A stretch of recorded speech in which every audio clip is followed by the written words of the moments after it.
Beginilah pelaksanaan sholat istiqo digelar oleh tim gabungan TNI, Polri, relawan, dan masyarakat untuk meminta turunnya hujan kepada Sang Maha Kuasa agar kebakaran hutan Gunung Semeru segera padam di Lumajang, Jawa Timur. Hal ini dilakukan karena pemadaman yang dilakukan tidak berjalan maksimal setelah terkendala medan yang sulit dan terjal. Selain kurangnya air di lokasi hingga kemiringan mencapai 70 derajat, maka kondisi ini cukup berbahaya bagi petugas pemadaman yang sedang bertugas. Ini sholat istiqo kan, ini upaya dari kita semua untuk mengharap kepada Sang Khalik agar hujan turun sehingga kebakaran di hutan lereng Gunung Semeru segera padam.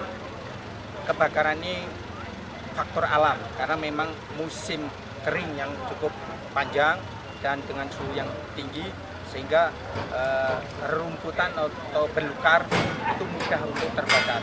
Bukan karena faktor manusia, kecil sekali karena letak dari titik-titik kebakaran ini di lereng tebing-tebing yang curam. Jadi sangat tidak memungkinkan untuk dijangkau oleh manusia.